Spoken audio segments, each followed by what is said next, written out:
Hey friends, my name is Aaron Ciotti. Everybody calls me Ciotti. Welcome to Sunday Q&A. Zero Jello from the Mob7 O4, which is very cool. But as you can see there, I just saw that. This is me flying like 10 minutes ago. As you can see there, Rocksteady is a total no-go. Mob7 O4 is hard mounting the camera, and it would appear that hard mounting the camera kills the jello. It doesn't kill the jello, but it doesn't allow. You don't get jello when the camera is hard, when the O4 Lite camera is hard mounted. But the gyro that is in that camera is too sensitive for the amount of vibrations, and Rocksteady freaks out. What that probably also means is that gyro flow is going to freak out. Almost certainly. Especially, like, If Rocksteady was only like freaking out every once in a while, I would say like maybe Gyro Flow is going to be better about it. But I mean, that was nasty. That's the first I've seen of it there too. And so yeah, that's kind of a bummer. But you know, that's been day 3. That's been a problem ever since my brain sometimes just stops. That's been a problem since the O3 air unit, the O3 setup. So yeah, we're going to talk more about that here today, and we are going to downgrade, not really, the Mob7 to smaller propellers. And we're going to take a look at what happens to the all-up weight. Not going to fly it today. I'll fly it tomorrow, hopefully. And then on tomorrow night's stream, I'll be able to tell you what the difference is between the stone stock Mob7 O4 on the new HappyModel frame, which uses 45mm props, and the old school Mob7 V3 frame with 40mm propellers. Same exact motors, although on that guy, what you were just watching, those are the old school Beta FPV 1102 18,000s. This has the new school ones. I was on the last live stream, I was kind of thinking maybe those old school motors were not well balanced, but it turns out that they're fine. I had a really weird situation with this rig where when I moved it from the HappyModel 1002 10,000 kV motors, which did not survive a pretty abusive indoor bashing session, over to the Beta FPV 1102 18,000s. For some reason, the startup power, all of a sudden the motors on the Beta FPV higher kV motors, the startup power became a huge issue, and I had to bump the idle speed up, and really weird set of problems there. But whatever, I have it running properly now. It flies great. Oh, also 15 to 20 mile an hour winds outside right now. We've had just like a week of insane storms, and so the wobbling that you saw in the Rocksteady off footage is just this thing getting kicked around by the wind. The wind is absolutely ridiculous right now. That's not jello. The rig bobbling around like this, that is not jello. That is just basically a build with prop guards in the wind. It almost doesn't matter how powerful of a motor prop combo you've got. Rigs that aerodynamically look like this, right? So Cinewhoops, Tiny Whoops. If you blow 15, 20 miles an hour of wind past them, that wind hits this flat face and swirls all over the place. And then if you've got a super powerful motor and a really aggressive PID tune, it'll fight against that, and it can stay level, but without all the bobbles. But in that case, it's using power to do that, and it's going to fly away on its own. And so this is why it's important not to overtune your rigs. If you overtune a rig, it'll just start flying away, and you'll be at 0 throttle, and it'll just be increasing in elevation because there's only a little bit of motor braking force available. And so the PID loop uses the motor braking, and then that's it. And like 15, 20 miles an hour wind on a frame with a profile like this with prop guards, that's not enough to, like, you know, the wind pushes it up like this, the motor braking maxes out, and it can't keep pulling it down, so it has to put power on this back motor to keep it steady. And then the wind swirls in a different direction, and it gets pushed in a different direction. It uses that little bit of motor braking, but then it runs out, and it has to make power back here, and that leaves you with a rig that flies away on its own, and that sucks. That's like yeah, it's a really shitty feeling. So yeah, there's that. I tested the 45mm biblades against the tri-blades. We'll look at that flight footage together. I haven't had a chance to look at it. And this is a Q&A live stream, as they all are. And I think that's about it. We might fly 6 batteries. We might not. I don't have 6 batteries charged. I have 4 batteries charged. We might fly them. No promises. I'm going to try to fly them. We'll do a little 75mm versus 65mm comparison. How about that? I've got a Air 65 here and an Air 75 here. And I've got 2 450 mAh batteries and 2 260 mAh batteries. So we'll do a little ebony and ivory comparison for our hashtag 6 batteries a day. Sound good? Hey, important announcement. Never use VRBO. Always use Airbnb. VRBO's cancellation policy, which they don't tell you about up front, is that they only give you 50%. It doesn't matter. Like if you book a reservation with VRBO. So here's what happened.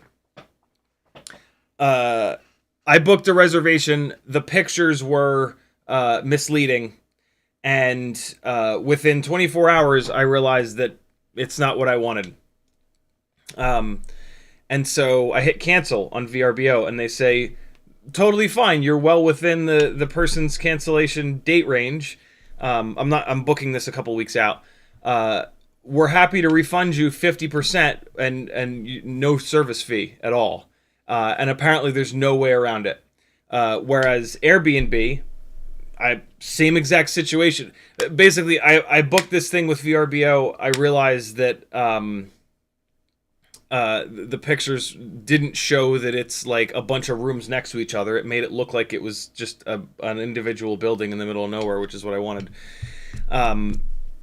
I assumed that since I realized this within 24 hours and I'm booking a couple weeks out, and I looked, like, in the listing, they say, like, you know, cancellations available until such and such a date. And I was well within that. Yeah, I assumed I'd be totally fine. So I went over to Airbnb and I found an awesome place and I booked it. I then go back to VRBO to cancel the thing, and they tell me, like, it's only going to be 50%. I'm like, dude, what the hell? So I contacted the person, and I explained the situation. I'm like, you know, is there anything that you can do? And they basically said, no, it's, you know, that's VRBO's policy, not ours. And so now I go on Airbnb, and I'm like, great. Am I going to get screwed on Airbnb? Nope. Cancel. Good to go. Yep, you canceled before, like, 2.5 weeks from now or whenever, right? Here's your full fucking refund. So never use VRBO. Tell everybody you know to not use VRBO. That's super shitty, man. That is super, super, super shitty. Because, like, yeah, that's just super shitty. So don't use VRBO. Always use Airbnb. Tell your friends, because that's a lot of money, you know? And now, like, yeah, I don't know. I'm upset. I moved the camera up. Okay, so a couple things happened right before the stream. I put another little extension piece on this camera. So I use a tiny little tripod here. And then I have these 1/4-20 extension pieces. Usually I have all 3 of them on here. This is where the down-facing camera usually lives. And so I usually have extension piece, and then a third extension piece. I've always had one extension piece there. I wanted to move it over. I wanted to do, and so I have another extension piece here. But when I was removing this camera, the threads popped out of it, and so I E6000 the threads back in. But I just did that like 4 minutes ago. And so we've got no down-facing camera today. That's why this view down here is that, like, jankily looking there. But yeah, this camera is now up a little bit higher, which is interesting. I did that because it bugs me when I tend to lean forward like this a lot, and then, like, my head goes off out of the frame completely. And, like, yes, I could just pan this camera upwards, but I don't like how much of the stupid ceiling is in the frame here. I actually want to pan this down a little bit more. There's, in the process of changing those things, I screwed this all up. And so now I got to get it fixed. All right, that should be a little bit better. Yeah, there we go. Yeah, I got a little bit more headroom in the frame. When I sit back in my chair, it's totally fine. But I have a tendency to get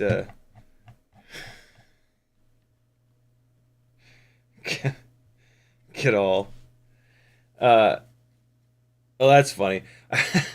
I saw somebody in the chat say, just tilt the camera off axis, and I was like, oh man, you guys are really figuring out how to mess with each other in the chat, because I thought that was someone else saying off axis so that it would light up an orange for off axis, but it was actually off axis saying it.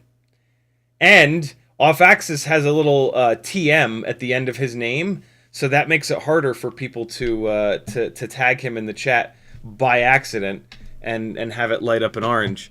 If you don't know what I'm talking about, one of the guys in chat's name is Notice, and when you type someone's name in the chat, it lights up an orange like this, and so this is what happens for Notice when I say on the live stream, like, you know what's funny, guys? If you like accidentally type someone's name in your chat message, it might light up an orange for that person, and it might annoy them, and then this is what happens. and it's caught on like wildfire. It really has.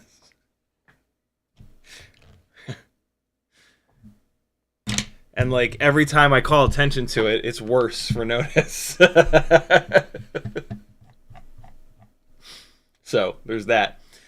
In the chat, Robert Pope was first. Apache Smoke Wounded Sniper, thank you as always for all of the wonderful timestamps. BAD, Northern Tier, Render, Uriel, Curtis Hayes, Islander FPV. You know, Render, that's another name that you could accidentally use in your chat message, and it could annoy him, you know? Islander FPV, Uriel, Alexander Lewis Hughes, Douglas 6, RC Thrills. There's another one. Adam Weston, Crom, Morton Upshot, Weber FPV, Off Axis, Trademarked Off Axis. Uriel, Brent Anderson, Crom, Brandon's Baked Beans, Levster, Notice, Espander,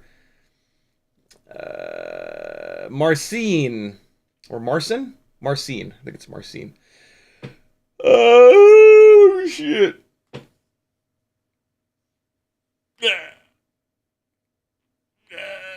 I didn't sleep for shit last night. We got a huge rainstorm. There's a thing that happens with this house. Like once every other month, once every 3 months, when we get like one of these just heinous downpours where like it's pouring so hard that you think that you might actually just die. The front of the house, the way that the roof is, when it rains that like outrageously hard, all of that rain gets into that corner of the roof and it just shoots down and it shoots right up over the gutter. And then it just blasts into the ground. And here in Georgia, we've got like this super clay dirt, and it doesn't really absorb water all that well. It certainly doesn't absorb water quickly enough. And so this big thing of water hits right in front of the house, and then it doesn't absorb out farther. It just finds its way right into the foundation of the house, and it comes right down the concrete, and in the stairwell at the bottom of the stairs there, it comes right under the wall. It's wild. It does not get the carpet wet at all. It just happens in this one very specific spot, and the water will come in a little bit. it's super annoying, but like again, it happens like once every 3 months, and it's funny, it only happens for like 2 minutes, because it's only when like there's that like massive downpour. And so we've got a little thing there that senses the water and beeps and shit, and that went off in the middle of the night last night during that little period of absurd rain. And so Maggie and I had to come down, and we got to move the bench, move all the shoes, grab the shop vac, and we have like a little shop vac, and it's like every time it happens, like it'll fill the shop vac like once or twice, but that's it. So it's really like not a lot of water coming in, but it's super annoying. We do need to, my God, gutters are expensive. We have old ass gutters, and I know that they're a little bit off pitch, but like, boy, is it expensive. And I don't even know if getting a new gutter on the front, I certainly can't afford all new gutters. We got quoted like $3,500 for that, which is just stupid. I'm tempted to get a quote on just the gutter in the front, but I know it's going to be $1,000, and it's just like, for something that happens every 3 months, like I hate the idea of there being, mold behind that wall and all, but like it really does not happen very often where it rains hard enough to jump that gutter. There's actually even like a little piece. There's a little 90-degree piece. You guys might have seen it when I've flown up. Oh, I mean, fuck. I probably have I was flying around the roof during this battery. I can probably show it to you. There's a little 90-degree thing on the corner there. I assume to try to catch it, to try to catch the water, but it's not tall enough. Hold on. I almost certainly flew up onto the roof at some point during one of these two batteries, and you can see it. I don't know, like, I'm tempted to just, like, jankily extend that little piece. Yeah, here, hold on. Oh, no, I didn't go onto the right part of the roof there. Hold on. Oh, here we go. Oh, look, ready? Hold up. So it's right here. It's this corner, right? So, like, all the water up here, all this water, it dumps down to this, and then all this here, it dumps, and then it just jumps over, and, like... There's a little, see that little schlip-schlap there? There's a little bing-bong there, which is kind of annoying because that little fart bag catches all the leaves and shit. But, like, I feel like if I just made this little schlip-schlap a little taller, it would fling-flang in the blim-blom. You know what I mean? But yeah, all this water, it just jumps right over. It just jumps that little flappy doodle. Yeah, we talk some shit on here, right? Hey, if you want to talk to me in chat, just type CiottiFPV. You got to spell it right. Don't put a space in between. If you want to support me so I can keep doing this full time, go to CiottiFPV.com and be a good capitalist pig. Join my Patreon. That's the best way to help me, and it'll only cost you $3 a month. Although for $5 a month, you have a chance to win some Tiny Whoop and Toothpick stuff. So do that. If you're on the $3 tier, jump up to the $5 tier. It's $2 extra a month. If you win at some point, you'll win $50, $60, $70 worth of stuff. That'll easily cover that extra $2. So do it, yo. You can't win if you don't play, you shitbirds. Yeah, insult them. That'll work. Fiverr, you can work one-on-one with me and get insulted personally. Teespring, I got some really fun stuff up on there. Etsy, there's some fun stuff you can buy on there, like 0.99 millimeter and 1.5 millimeter drill bits, so that you stop ruining your Tiny Whoop motors. As an example, the Mob7 O4 motors got ruined on the very first time that I removed the propeller that hadn't been drilled out. And so you can literally destroy a $10 motor if you can even buy an individual replacement, right? Sometimes with these Tiny Whoop motors, you can't just buy one. You got to buy a set of 4. So you can potentially save yourself $40+ by spending $10 on these 2 little drill bits. And before you put a propeller on, you take that propeller and you run it down the drill bit and you spin the drill bit a couple times. You take it off, you put it back on there. You take it off, it takes a little bit of material out of the inside, it makes the inner diameter perfect, and then you put it on your motor and you don't ruin your motor. Save yourself some money and buy these goddamn drill bits. I promise you, you will live a better life. What else is happening? Look at all these affiliate links. You know, if you want to support me directly, but you don't want to do a super chat because you know the evil morons at Google will take 30%, you can do a PayPal here. If you do that, though, tag me in the chat and be like, yo, Ciotti, check your PayPal, because I want to give you a shout out because you deserve it. And then look at all these affiliate links, yo. Use affiliate links when you buy stuff so that people that make content on YouTube here that you watch for free can do a better job at it.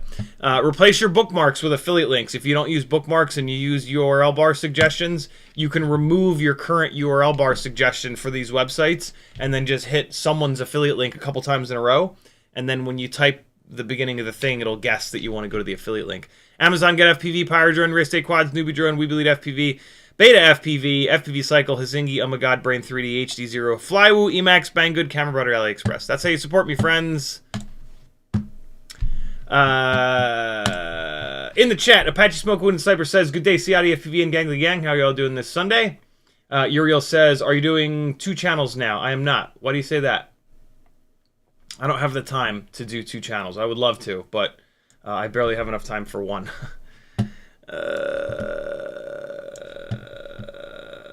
Espander says, hey, Gangly Gang. Hi, Ciotti, FPV. Render says, on my 3.5-inch, I pulled my hair out over this gyro, and now that I got it working, I'm just going to hard mount it for better flight performance. If you're talking about a flight controller gyro, sometimes that works, sometimes it doesn't. It really depends on the build. So, yeah, I am a huge proponent of, at the very least, using tiny whoop rubber grommets, or some sort of a rubber grommet. Tiny whoop rubber grommets will only work if your flight controller has M2 or M2.5 or M3 hole, not M2, M2.5 or M3 holes. Some flight controllers have M4 holes. There are grommets that are M4 inner, M5 outer. I'm sorry, M4 outer, M3 inner, rather. The big key with regular flight controller mounting on like a 3.5-inch rig, for example, is the screws that you're mounting it to. You never, ever, ever want to run screws up through the base plate without a nut on the bottom of that screw to hold it solid. If those screws going up through your carbon fiber base plate they go up and then the ESC just drops right down on there and then the flight controller drops on top of that, that's no good because those screws are going to move around. They have freedom to like angle. You know, here's your base plate. They're going to do this, and that is bad. You need those 4 screws, even if you're just mounting an AIO in there, you need those 4 screws to be solid. So you got to go screw up through the carbon fiber base plate, and then you got to do a nut here. You got to have that screw be totally solid, and then you can have that rubber grommet on the flight controller so that it has a little bit of damping. But you can't have that flight controller shifting around. It has to just have the amount of movement that's in that rubber grommet. Every day with 3 says new camera. Nope. Eva FPV is in the house. What's up? Eva FPV is actually up in New Jersey. Lucky. Hanging out with Izzy. Very jealous. Craig says, howdy gangly gang. Metal Diskin says, have you read the whole bluejay guide on setting up idle on tiny motors? I did ages ago. Basically, for anybody that doesn't want to read the actual guide, what you're supposed to do is start it at default, which is very low. I'll do it over here for you guys. You're supposed to start it at default, really low, and then just creep it up a little bit at a time. Older versions of bluejay, basically pre 0.21, you would almost always just need to max them. The new version of bluejay 0.21, you don't always need to max it out. And so, and it can hurt things if you max it out when you don't need to. So the easiest way to do it, we literally just talked about this, the live stream on, what's today, Sunday? On Friday. The easy way to do it is to start them off at default, plug a battery in, arm the quad, see if the propellers do that stuttering nonsense. If the propellers won't sit solid at a regular RPM and they're stuttering, you creep it, you creep those up a little bit, and then you do that again, and you creep them up and you do it again, you creep them up and you do it again, and you just keep creeping those minimum and maximum startup powers. You keep creeping them up until the propellers will reliably spin at idle, just sitting in front of you. Super easy to do with a tiny whoop because you can literally do it right here because you're not worried about dying. With like 2-inch and bigger rigs, you're not going to want to do it on your desk, and so it takes a little bit more time because you got to put it somewhere safe and then arm it and then. But yeah, that's the easy description of how to do that. Craig says if you want, you can release the static HTML version while I work on the full text search. We can wait. Craig is working on a very cool project of a program that makes a transcript for all these live streams, and then it's searchable. So not only the easy way to find stuff with these live streams is just to search the YouTube channel, and Apache Smoke Wounded Snipers time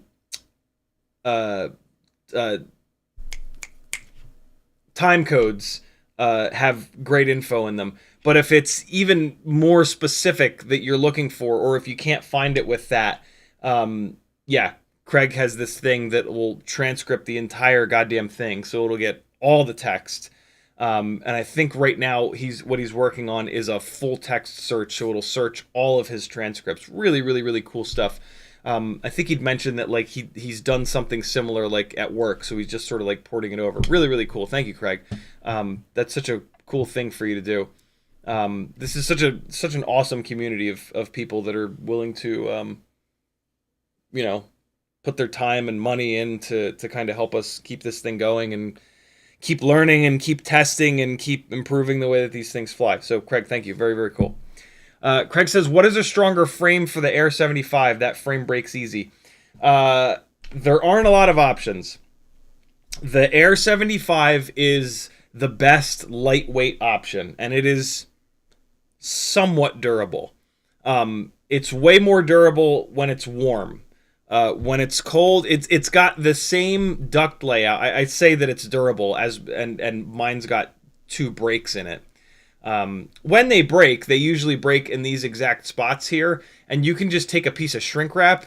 The best way to do it is to take a little piece of shrink wrap and slide it over as far as it'll go, and then you take E6000 and you E6000 the break and the frame together, and then you take the shrink wrap and you put it over the E6000 and you shrink it down.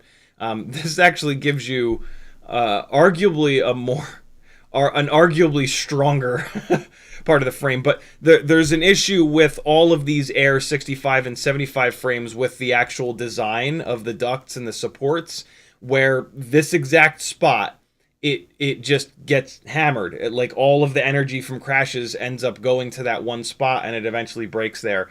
But the Air 75 is the lightest of the 75mm motor to motor 1S frames. Not great in the wintertime because it gets more brittle, and then you really start to see it not survive here. But in the summertime, it's not that bad. The other option, the more durable option, is the Mob7 V4 frame.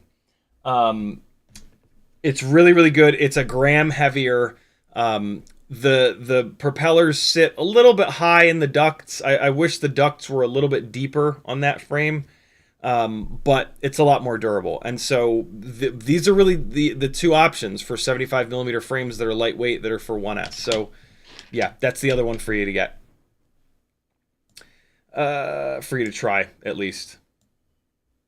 But I'll tell you, man, this little E6000 with shrink wrap, the little shrink wrap thing, CiottiFPV actually, I don't know if he saw it somewhere, but he's who I found out about it from. And it works shockingly well. Higgy47 says, I'm just now getting back into the hobby. The last goggles I had were DJI V2. Which goggles would you recommend now? it depends on what video system you're going to choose. You're going to get whatever goggles fit the video system that you kind of choose, right?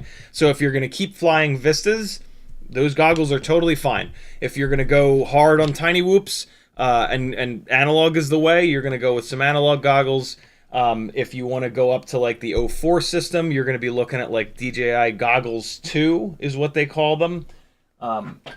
This is what they look like. As always, DJI's naming conventions are just awful. These are the Goggles 2. What you've got, the big-ass bastards, are the Goggles V2. There's also now Goggles 3 that work even better with the O4 system. If you go with the O3 system, these Goggles 2 are the way to go.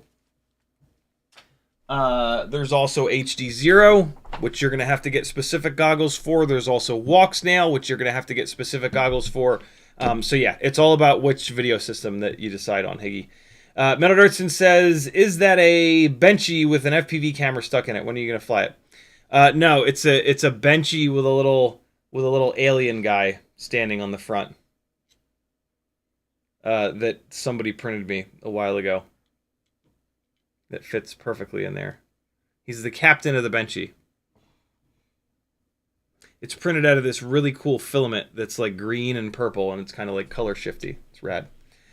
Eva FPV says, wow, really, Verbo has always been what my family has used since before Airbnb existed. I wonder if that's a newer policy. Yeah, I don't know. Maggie's used VRBO a bunch of times. Yeah, super disappointing. Super disappointing. So yeah, we have to stay at this place that I don't really want to stay at, but I'm not losing $150. That's for goddamn sure, just because of their stupid ass rules. So, but I mean, it'll whatever. Uriel says, I can see more nose hair. You shouldn't be able to. The camera is up higher, so it's looking more flatly at me. The camera right now is like this. Previously, the camera was like that. And so there should be... nose hairs should be less apparent. Jake FPV says, yo, with the VRBO thing, I had a similar thing happen and I got a full refund. I believe it's host-based. Just checked Google. And that's true. Go after the host. You know, I had a funny feeling about that. The host said that there was nothing that they could do. A bit of research, and you as... I'll message them right now. You as the host can, in fact, give me a full refund. If you decide to do that, I would greatly appreciate it. If not, I will actually have to leave a review mentioning that the pictures make it look like it's a...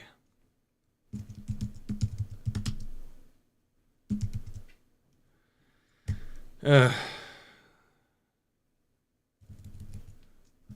a bit misleading. I'm trying to be not an asshole.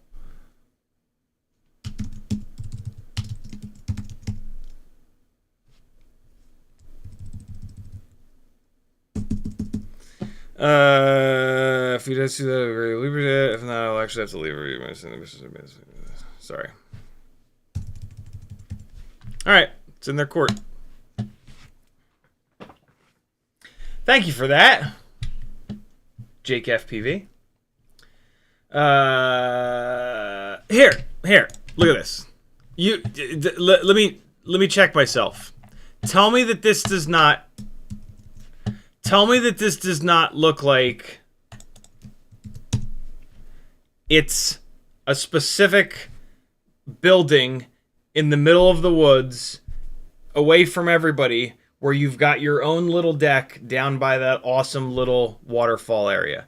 Tell me that that's not what exactly what it looks like when you look at that listing. I will admit, I did not read the about this property. I will absolutely admit that I just looked at the pictures and I went, "Oh, that's so cool," and booked it. But I like jumped on it because I didn't want somebody else to book it, right? And I know that these places have cancellation policies, and I knew that like it was you know, the cancellation policies usually give you until like a week before the thing, right? But tell me those pictures aren't kind of misleading. Come on now. It looks like it's just your own little spot. I could just do this. I could just do this and you guys don't have to follow the link.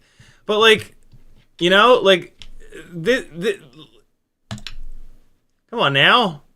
It says miscellaneous for this picture. It should say shared space.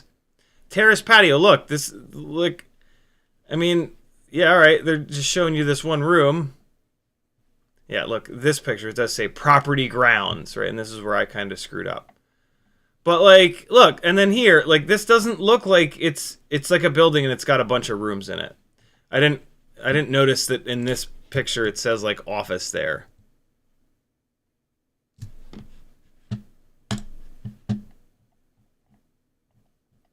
It very specifically says here though, this quaint private room is located at the, yeah. From your room, so like, in the end, it is my bad. But like, still, if I made this mistake, I guarantee you other people will make this mistake. You know what I mean? I guarantee you other people, and like, I will say that, no, look at this. No. Screw you, bro. Entire home. No, not cool. That's not cool. See? Look at that. That's not cool. I mean, it does say much bigger right here. Room number 6. But, like, that could mean, like, separate building. Nah, man. Nah, not cool. It says entire home. Not cool. That's not cool. Have my back. Anybody that doesn't have my back, I'm gonna kick you off the channel completely. I'm gonna come to your house and hit you with a shovel. Okay. Euro says you have to catch the water, it will get worse. Yeah, I'm gonna figure something out.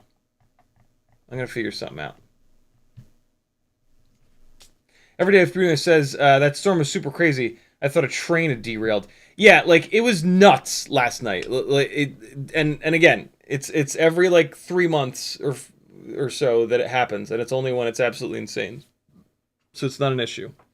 It's not a super pressing issue. RC Thrills says correct the landscaping such that water flows away from the house. Yeah, it's sort of. We've looked at that. It's not that simple. Like there's a sidewalk out there, and like.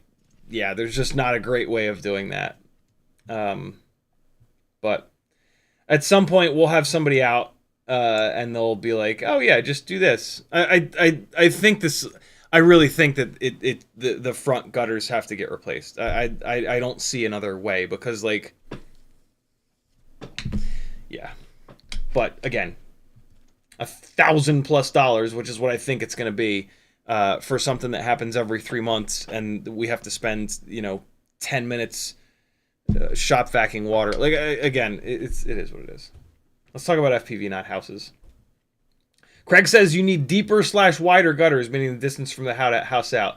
I like 6-inch, not 4-inch. Good to know. I didn't realize that there were deeper, wider gutters, but that was like my initial thought. Is like, I wish I had a fucking ladder that was long enough to get up there because I want to just try pushing them bitches up.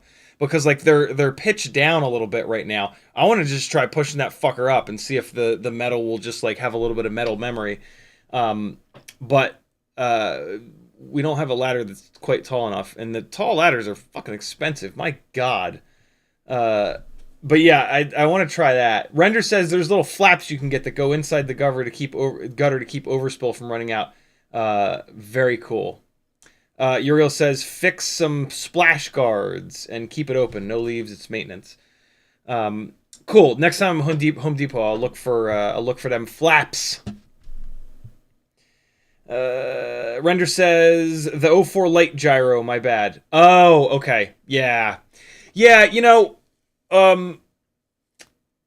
the whole like, oh, Rocksteady and gyro flow won't work thing with the O4 lite. Who gives a shit? Why the O4 lite is not a cinematic camera at all. So why are you stabilizing it? Right? Don't stabilize it. It looks better non-stabilized anyway. Freestyle footage looks better non-stabilized. The O4 lite is a freestyle camera. It's a really high quality freestyle camera, but it is, you know what I mean? Like, that is an FPV camera. That is not a cinematic camera. And so I don't really see a need to gyro flow or Rocksteady that. I say that, and I haven't built the little cinematic rig to chase the RC drift cars with it. So like, my tune might change eventually, but I don't know. That's my initial kind of thought. I guess, like, if you want... Now, there's an easy solution to this. If you want your O4 lite to be as durable as possible and for freestyle work, I think it's the HappyModel canopy. That's going to hard mount it. And then you're not going to get jello, but you're not going to be able to use Rocksteady or gyro flow. And you're going to fly freestyle and you're going to have a great time. If you want to try to do gyro flow or Rocksteady, you've got to get that Beta FPV wacky heavy-ass canopy with the crazy little rubber grommets in there. Eventually, my Beta FPV order will get here, and I will check that canopy out. So yeah, that's really all it is. We've got one canopy for cinematic stuff. We've got another canopy for freestyle. Pretty nice that we've got options, all things considered. You know what I mean? Let me get this guy unplugged. We're going to watch some flight footage in a minute here. Let me just get a little bit more caught up on chat. Also, somebody left a comment on the last video. That flight footage that I gave you at the beginning of the live stream, directly from the onboard DVR in proper 4K and shit, right? That flight footage came from me pushing the record button. Somebody left a comment on the last live stream and said, yo, I think it might have been Levster. He said, yo, if you turn off auto recording and then you arm the quad and then you hit the record button, it records on board and on the goggles. And that was me proving it. All that flight footage from today was without the auto nonsense. And the other thing that I did that was cool with that, and I'm going to continue to do, is it allows me to mount, you bastard. There it is. It allows me to go back to this little setup here where I can go hit the record button, right? And then look, I can pull up from the bottom and I can show all of the settings, right? So that last file, we know it had Rocksteady on. It also shows me struggling with the little touchpad.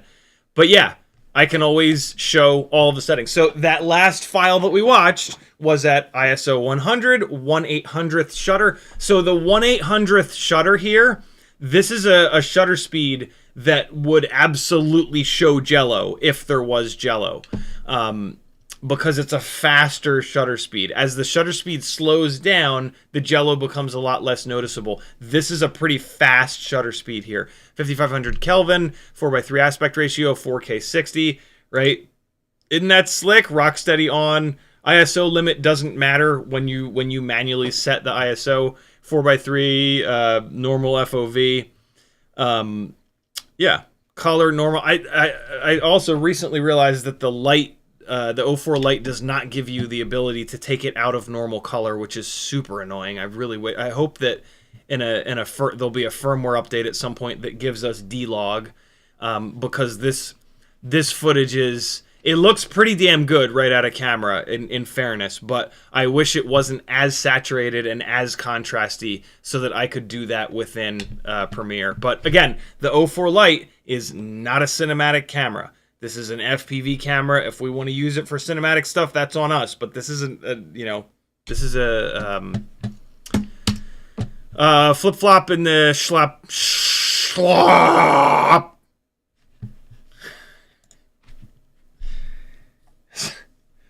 Today's a weird day, man. Omega Xenon says, question, what are the goggles you use in your live stream? I've been looking at upgrading. I'm on the fence about HD0. During live streams, I usually use my old-ass set of Fat Shark HD3s if I don't want to DVR anything. If I want to DVR something while I'm flying during a live stream, I use HD0 goggles. Fat Shark's DVR is all but worthless. Like, it doesn't even work most of the time. When it does work, it looks like ass, and it's only 30 frames a second. The HD0 DVR is the best of the best. 60 frames a second, and they de-interlace the video coming through. So in terms of analog DVR, the HD0 goggles have the absolute best. Spending $500 on a set of HD0 goggles to use them only for analog is completely insane. There are SkyZone goggles that have a very similar DVR that are a lot less money. The only reason to get the HD0 goggles is if you're going to use HD0 down the road. Buying them as analog goggles is absurd.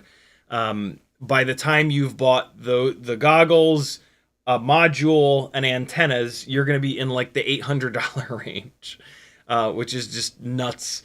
So yeah, if it kind of seems like your question, you might be thinking that the goggles that I wear are what then outputs to the live stream. That is not the case. I've got a $25 little like Amazon special video receiver that outputs to USB that I have mounted up to the ceiling up here, and that's what feeds into the live stream. It's right up there. So that's what feeds into the live stream. And yeah, like I said, that's like, they're like $25 on Amazon. They're just junk, but they work pretty well, especially because you can put it like up high. You know, I fly upstairs, I fly downstairs, so I have that like up close to the ceiling, which punches through the floorboards a little bit better. But yeah. Betterton says, that's all true, but there are some subtleties about dead time, what version of Betaflight, etc. GitHub Bird Sanctuary. Interesting. Let's see. Look at that. Yeah, I never dug this deep. Although it looks like this is just, so my method of moving the min-max startup power up a little bit at a time, it looks like that's what they're doing here, right? 1080. Oh, that's weird. 1080, then 1020, then 1040, then 1050, then 1090, 1120. No, yeah, so they're moving it up incrementally.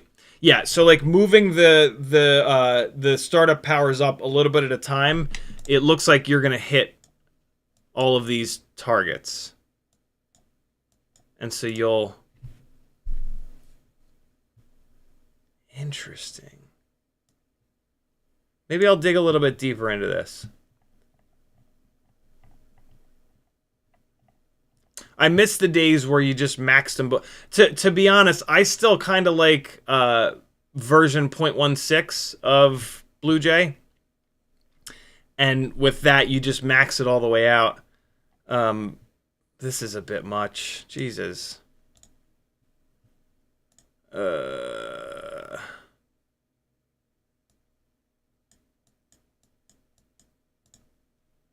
Huh.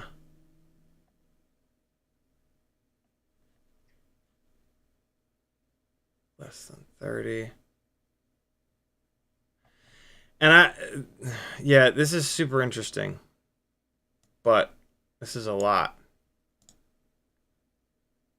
So I guess the difference between, I guess the HappyModel 1102 10,000 kV motors and the Beta FPV 1102 18,000s, I guess they have a completely different dead time.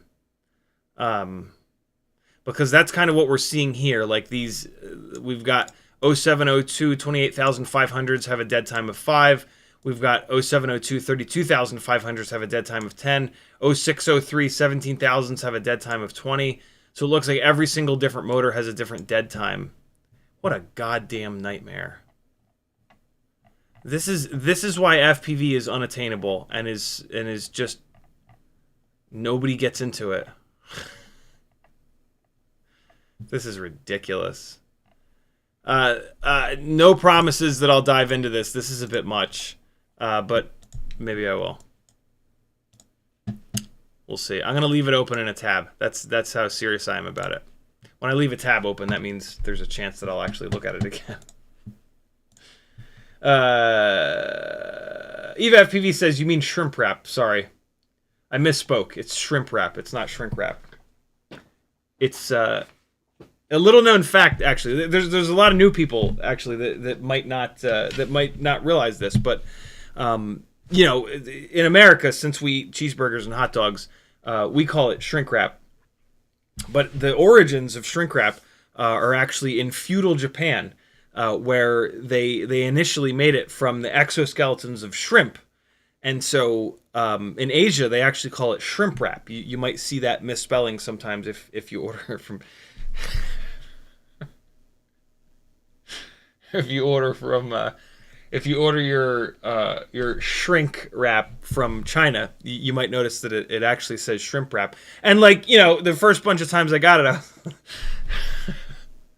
the first bunch of times I was like, oh, you know, that's just a misspelling. Happens all the time, right? You know, you get something from Asia and it's got like all kinds of wild like misspellings and random words all over the place. And I just wrote it off as that. But then, you know, I did my own research, you know, because it's always important to do your own research, right?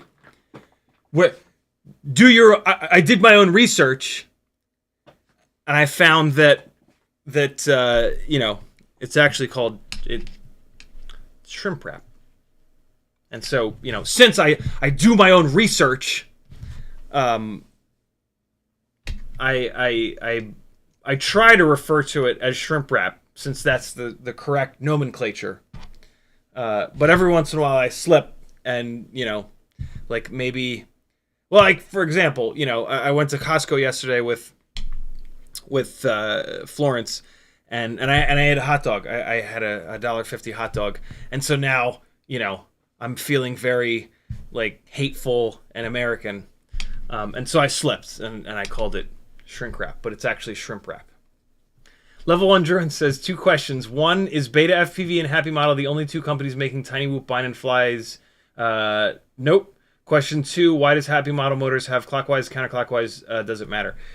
It doesn't matter, but it makes it easier for like total noobs that you know, they just want to swap a motor and they don't want to go into Betaflight and stuff like that. All it means is that 2 of the wires have been crossed. On any of these motors, you got 3 wires. If you take 2 of those wires and do that to them, it'll spin the opposite direction. Could be these 2, could be these 2. And so that's why. But yeah, no, there's a bunch of companies that make bind and flies, and they all suck. The Beta FPV and HappyModel ones are the only good ones. For all intents and purposes, not intensive purposes, that's not a thing. Beta FPV and HappyModel are kind of the only companies that make bind and flies that you should be buying or care about. Neuron FPV says, hello mate, did you try the Beta FPV O4 canopy? I have not. I ordered it many weeks ago and it's still not here because apparently I ordered it right before Chinese New Year. I got a bunch of vibes and jello. Did you experience the same issue with the complete canopy with dampening stuff? Thanks mate. Nope. The hard mount Mob7 O4 canopy is brilliant in terms of no jello and being strong and holding the camera well. But as you saw at the beginning of the live stream, as soon as I turned Rocksteady on, it was a hot goddamn mess. I will play that now for you in case you weren't here for the beginning of the live stream. This is with Rocksteady on. It was a very windy day, but it wasn't this windy. Yeah, so that's Rocksteady just absolutely shitting its pants. And this is the battery right before it, with everything the same, but Rocksteady off.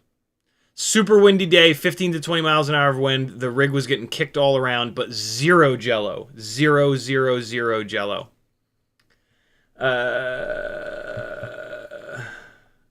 YouTube just did the thing and scrolled me to the bottom, scrolling back up to try to find my place. Eva FPV says, yeah, that's super misleading. F that. Right?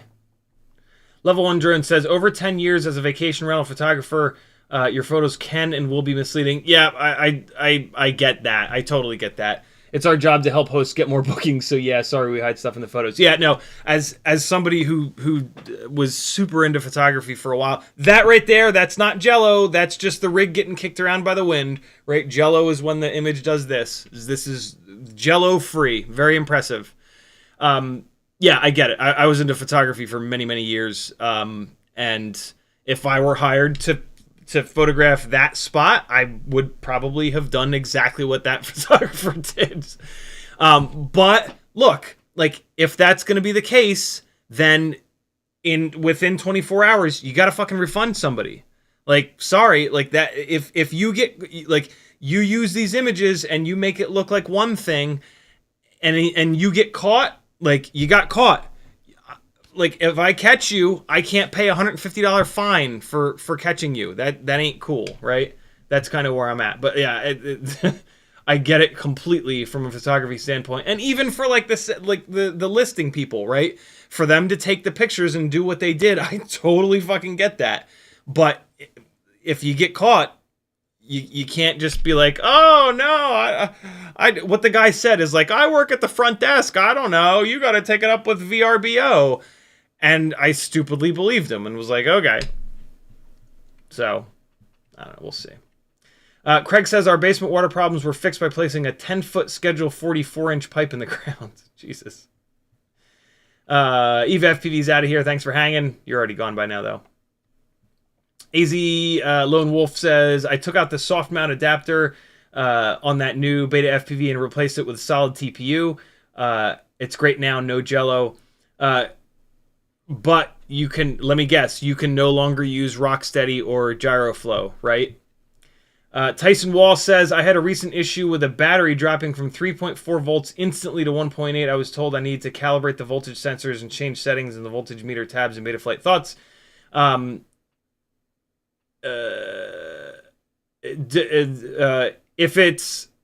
If it's only that one battery, I don't have enough to go off of there. You need to tell me a lot more about the situation for me to be able to properly troubleshoot that. But if none of your other batteries are doing that, and the battery doesn't fly right, the battery's blown up.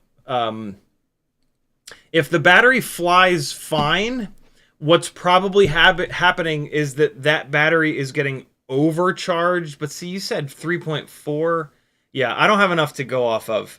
But yeah, if the battery flies okay, then what could be happening is in your...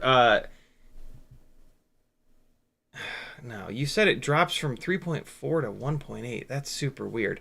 If you said that it drops from 4.2 or 4.3 to 1.8, the situation could be that your maximum battery voltage in the batteries tab of Betaflight is not set high enough.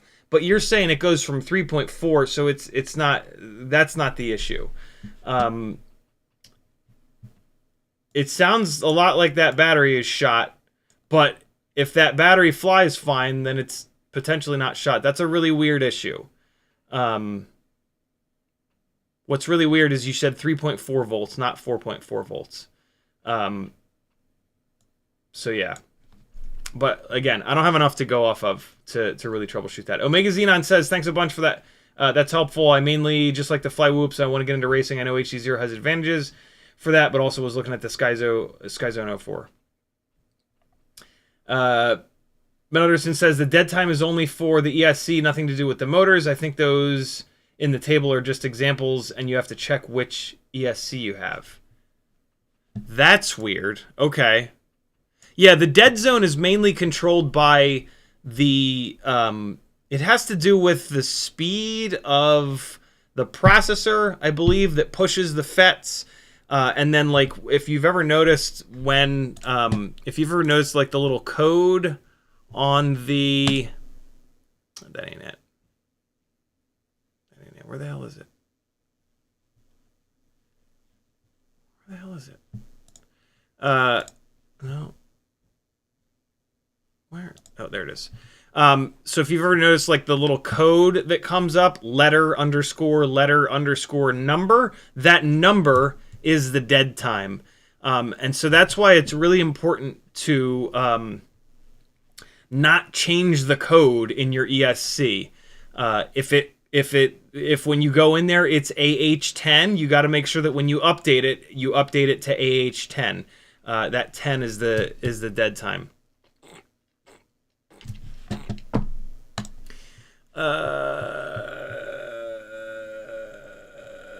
Alexander says, I always knew it as shrimp wrap personally. Maybe that's just in Australia. That would make sense. Yeah, Australia is close enough to where its origins that they would spell it. That they would spell it right. Crom says ESC dead time has to do with the quality of the FET. So that's interesting. It represents a delay the ESC has towards the FETs to switch on and off and not risk shorting itself out. Very cool. Very, very cool. Tyson says brand new battery. It flew great, was charged at 4.2 and trying to land at 3.5 but missed my mark and ended up landing at 3.4. I mean, that's fine. You can run a battery all the way down to like 3.2, 3.1. It's when you go below 3 volts that they start to get damaged. Cold Power says throw another shrimp wrap on the Barbie. Did you get? By the way, did you guys catch the? Did you guys catch the do your own research? Did I make that obvious enough?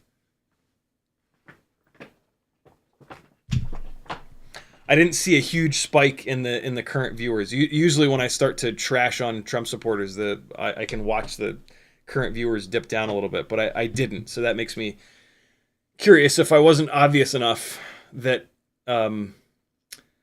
that this insane group of people seem to be so obsessed with doing their own research, but their version of doing their own research is watching Fox News, which is just absolutely the most insane thing you could ever do, ever. Ever. But we'll move on.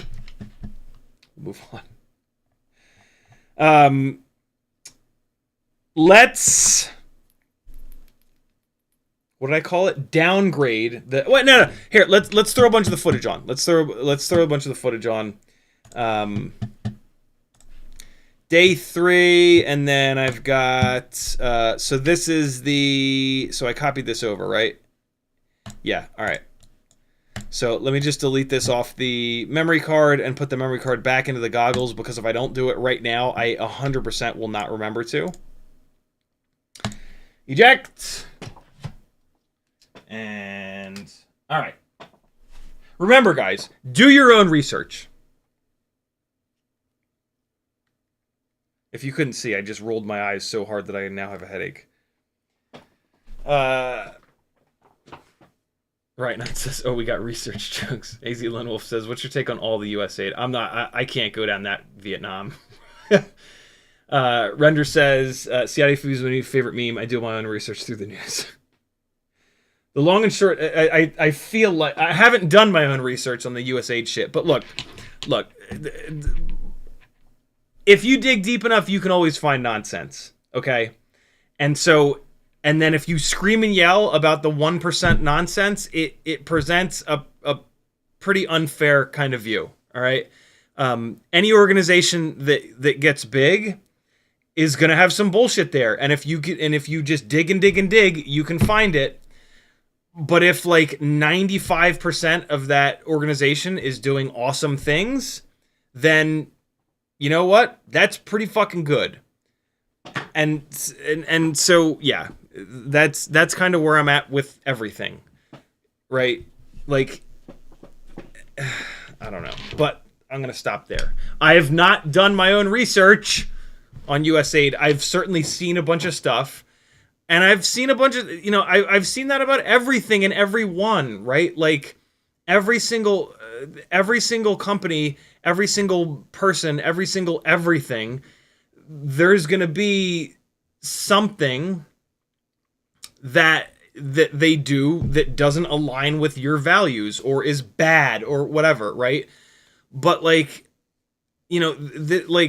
this is why we need to meet people in person, because when you meet people in person, you'll, like, as an example, you can get a much better feel for that person. When you just see that person post something that you don't agree with on the internet, it's so easy to just be like, oh my God, you're a fucking monster. But then you meet him in person and it's like, oh, well, no, you just had this one crazy thing happen in your life that makes that one issue with you, like, you have an insane point of view from my point of view. But like the other 95% of you is a great, loving human being. There are areas where that does kind of go out the window. Like the trans stuff is kind of one of them for me. Because trans people aren't hurting anybody. And like, I'm sorry, but a trans person never came to your door and attacked you for no reason just because they're a trans person. It was just a crazy person maybe that just happened to be trans.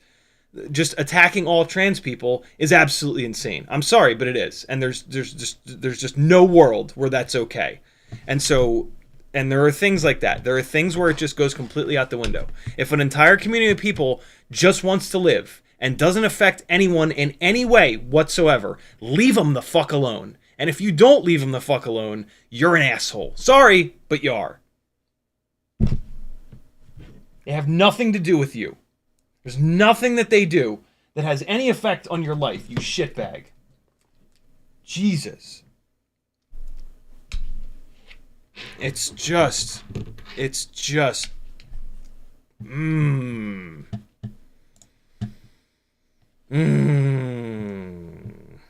Happy now? You got me all pissed. No, it's not your fault. It's none of your fault. I revel in the opportunity to talk about some of this stuff because, like, sorry, but not enough of us care about it, and not enough of us are willing to fucking march on Capitol buildings in our respective cities about shit like that. And sorry, but we need to. There are people in this community, there are people that you know that are trans, and they are going to get, they already are, and they are going to get even more completely unfairly shit all over for no goddamn reason. And it is our responsibility to stand up for them. And not enough of us are. And unfortunately, a lot of us need to, because the other side is being just, like, super disgusting about it. And it's, man,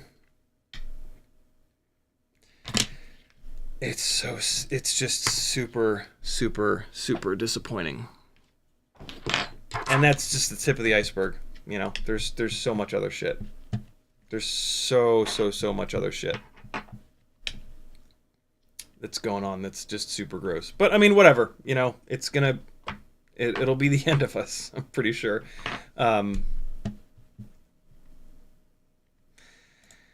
We had a good run.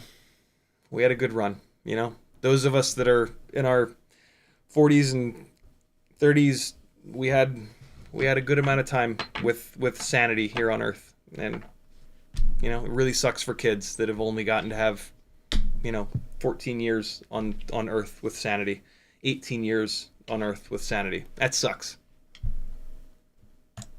That sucks bad. I'm gonna play the flight footage from today, and I'm gonna play the goggle flight footage because I go through the settings so that you can see me changing the settings. While the flight footage is playing, I'm gonna start downgrading this thing. I do that in air quotes. So is this this is before I realized that I could that I should be pulling up the bottom menu, but I think in the next flight file I did pull up the bottom menu, so you'll get to see what the settings were here. This is a heavy 350 mAh battery, and this is when the wind was the absolute worst. You're gonna see how bad the wind is at some point. And so, yeah, this is also, I think the tune was a little bit backed off. I think you're going to see the tune struggling extra hard. And then at some point you should see me go into the OSD and bump the tune back up to where it was on the HappyModel motors. Hey, also, this is with the bi-blades. This is the 45mm bi-blades. Here we go. I'm going to go into the OSD. To bump the tune up. Oh, also, hey, look, there's me remembering to do the thing on the bottom there. So yeah, this is a shutter speed of 1/320th, which is kind of on the brink of like almost being slow enough where it would cover up Jello, but not quite. And there you see me bumping the tune back up.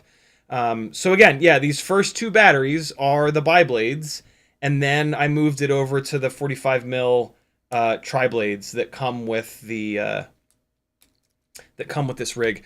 With the wind being as strong as it was, I didn't really notice much of a difference between the propellers. The bi-blades did give me a little bit more thrust. I didn't move the motor limiting back down, which I should have for the tri-blades, which is really the reason that the tri-blades gave me more thrust, 3 blades instead of 2. These are 18,000 kV motors that I have limited to, I'm not sure where the limiting is. And I do need to know that since I'm changing it to a different prop size. So let me take a look. When you see me pause like that, I'm checking the wind. I'm seeing how much of an angle I have to hold to push against the wind, and it's also like a visual representation for you as to how bad the wind is. Betaflight is struggling to open, as it sometimes does. Come on, Betaflight, you can do this. You can do this. Just do it. Christian's getting in on the notice harassing. Hey, there it is. I'm gonna pull this off on the other screen. Ugly little run under the neighbor's brodozer. Motor limiting is at 75%. I'm gonna bump it up to 80 because we are going to a smaller propeller. And we're going to a bi-blade. I might even need to bump it up to 85. All right, there we go. Hopefully I hit save. I think I might not have. So this is the next battery. This is now a Flywoo 420 mAh 2S battery. Watch this. Look at this wind. Look, I'm pointing down quite a bit. Watch this descent. When can you ever descend like that on it without like an Avata tube going into negative up tilt? The wind was brutal. You can't see it because the trees are all sticks. But like, yeah, when have you ever been able to look down and go so slowly downwards? Look how good the PID loop is doing at keeping this thing from wobbling all over the place. That little change that I made to the PID tune really made a big difference. This is also on, again, this is still on the bi-blades. This Mob7 O4 flies really good. What do I have? So I had it at 75%. Let me take a look. So I have, Oh no, that's this kept happening too. So I've got 18,000 kV motors times 0.75. So these are basically the equivalent of 13,500 kV motors right now. The motors that this thing came with, the 10,000 kV on the tri-blades, flew pretty much just as good as this. I'm really, really, really impressed with how good this Mob7 O4 flies. I'm admittedly saddened that the motors that it came with, the shaft slipped so easily. But yeah, this thing, if you don't replace the props out of the box, is really, really, really good. I've flown it enough to kind of know that, and now I want to start dicking around with it to see if I can shed some weight and see what it flies like on the smaller props, because, you know, now as we move forward from the initial review, it's all about like building the ultimate 2S O4 carrying kind of setup. But yeah, super, super, super impressed with the HappyModel Mob7 O4 right out of the box. This canopy seems to be great. It's protecting the O4 VTX. I've had a shitload of crashes with this thing, and I haven't had any of the you know, O4 Lite VTX being fragile issues that a lot of other people are having. So I think that the HappyModel canopy here is fantastic. No jello whatsoever. Really, really, really good stuff. Great job, HappyModel, for speccing this thing out. Unfortunately, HQ made the inner diameter of their propellers super small, and that is the reason, that is the main weakness of this. It's kind of the only weakness that I can really think of this rig, is that if you have to remove a propeller, there's a chance that you're going to ruin that motor. And that sucks, but I mean, it has nothing to do with HappyModel. They chose to use the 45mm prop size, and that's on them. I wish that they hadn't. I understand why they did. I absolutely understand why they did. But I wish they hadn't. The main problem with the 45mm prop size is that the GemFan 45mm props are not quite well balanced enough, and the HQ props are a little bit too fragile. When you go down to 40mm props, which is what I'm doing right now, the GemFan 1610s are beautifully well balanced and super durable. And then we also have access to 45mm HQ props that are lighter and really well balanced, but they are a little bit more fragile. So you have options. With the 45mm props, you don't have options. Your only option realistically is a propeller that's too fragile. And that, you know, that kind of stinks, because propellers that are too fragile break, and when they break, you can't fly the thing anymore. And so if it's on a rooftop that you don't have access to, that rig is gone, and that blows. So now we're gonna get to see if this AIO works in the Mob7 V3 frame, if anything hits on anything else. I don't know where we're at with the flight footage, but hopefully I opened up that little bottom thing to show you guys what the settings were. I was mainly changing shutter speed settings today to look for jello. Today was about trying to find jello, and I've not found any. These are all the goggle DVR files. Eventually you'll lose the OSD, and that's how you know it'll be over to the 4K files from the onboard DVR. Looks like this AIO fits totally fine. Let me see if I have it all the way down on the posts. Not yet. I got to push it down a little bit farther in the back here. Let's see. So this is me mounting it into a Mob7 V3 frame.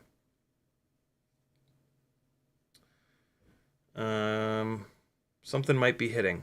Yep, nope. That sucks. All right, well, we're not going to be able to do this today. The motor plugs on this AIO hit the frame. Ooh, they hit it bad too.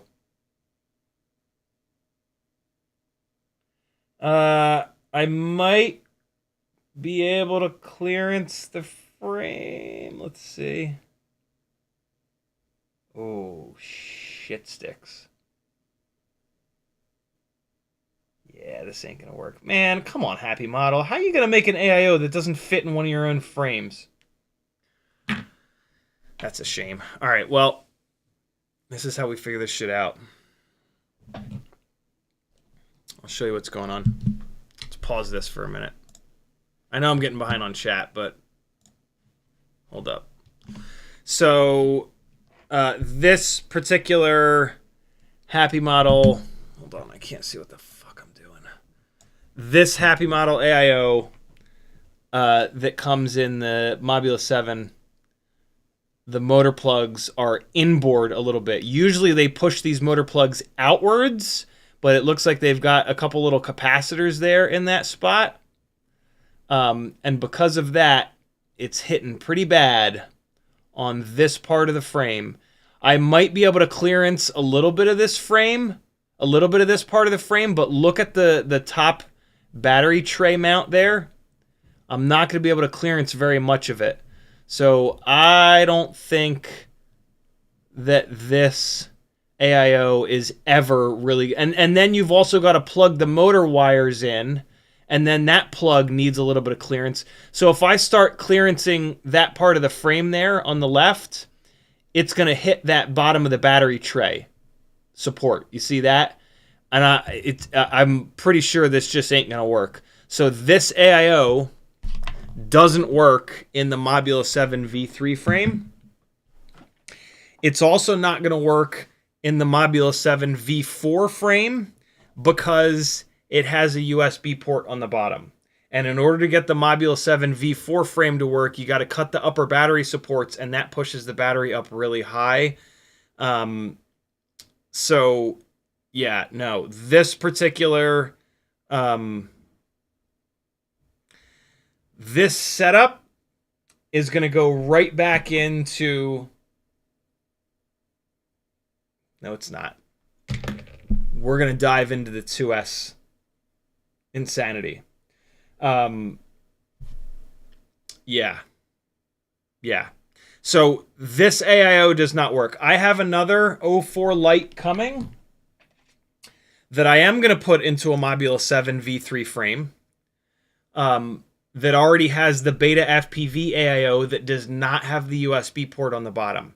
And so we're going to have a 1.6 inch 40 millimeter O4 Lite setup as soon as PyroDrone gets me that, my second O4 Lite air unit. But this Mob 7 O4 build AIO, this is going to go into a 2-inch frame. I've flown it enough in this frame that it comes with to know that it's really damn good. I mean, I kind of want to test some different motors, but we've already tested motors. All of the walk snail 2S testing that we've done is completely 1-to-1 with this O4 Lite air unit. And so if you want to know... if you want to know what this setup here flies like on the different motors, the different props, shit like that, just look at all those walk snail videos on the channel here. I don't need to do more work on this frame. I've gotten all of my 2-inch stuff out, and I put it in a little area here. And so we've got... yeah, I've got a bunch of different props. We can even use these. These are BT 3.0. We can't use those yet. Different canopy. So let's figure this out. Let's figure out what the first setup is going to be. Got a half an hour. Plenty of time. So... I've got I've got all three of the good. I thought I did. Why are these 1mm hub? What the I hope that I have some more of these props coming. These are the GemFan 2009 tri-blades. Unbelievably, these that I'm holding in my hand have a 1mm, are drilled 1mm, which makes them completely worthless. I believe that I have a couple sets of these coming from Pyrodrone that, so help me God, better be drilled 1.5mm. Not drilled, but molded 1.5mm. So these are worthless. I do have these GemFan bi-blades. These big bastards. Which are 2015. That are drilled 1.5mm. I think these are a little bit old of a propeller. Not super old, maybe like a year or two old. But I think these are some of the better 2-inch props. And then I've also got these HQ 51mm sub 250 2-inch tri-blades.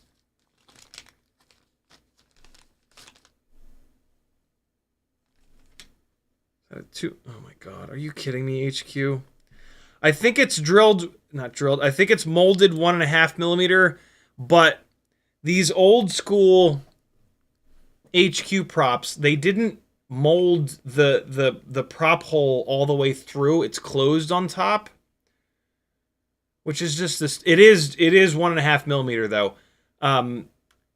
It's an easy fix. You just have to drill them out. I think I can get it with the pin vise here. Let me see real quick. This is an older propeller. That tri-blade GemFan that I just threw onto the floor, that's really the prop that we want. No, I'm going to have to do this with an actual drill.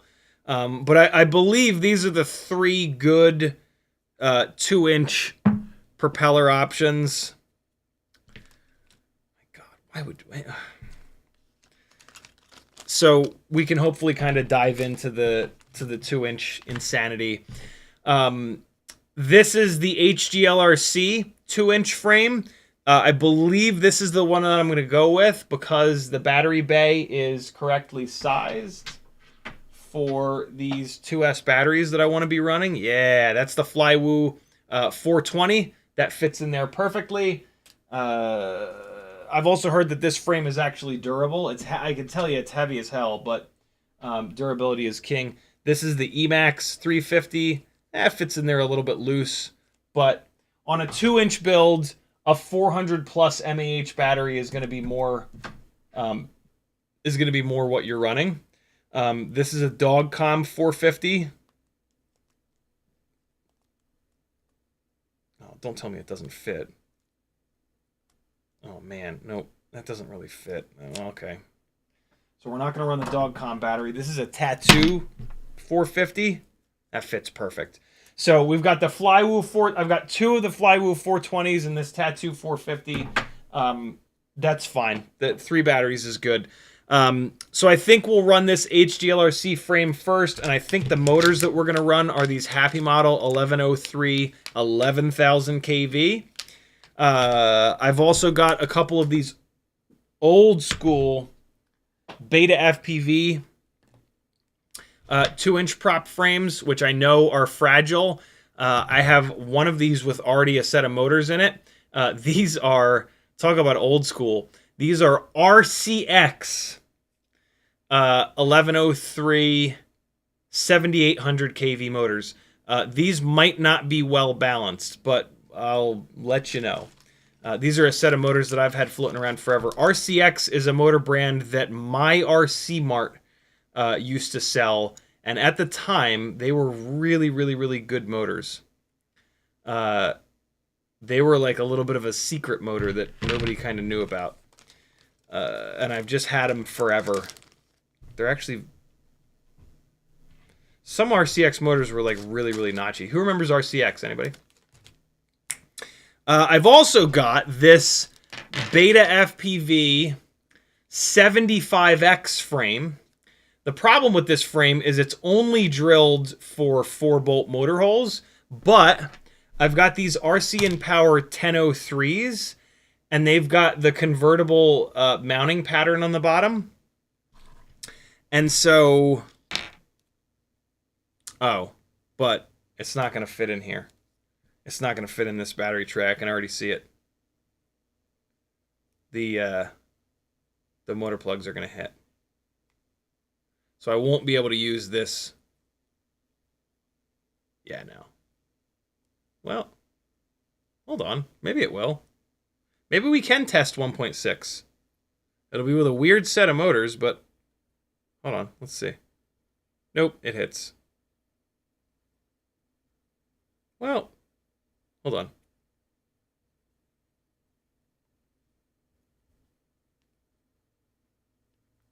Get in there, Lewis.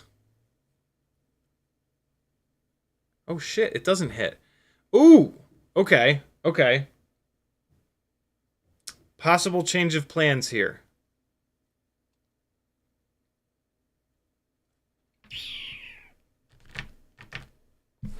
I'm most interested in trying it on 1.6, 40 millimeter prop. And this is the only frame that's going to do that. The problem with this frame, again, is that it's 4-bolt motors only. Most motors that you're going to want to run with 1.6-inch props are 3-bolt. 3-bolt motors are much higher RPM. But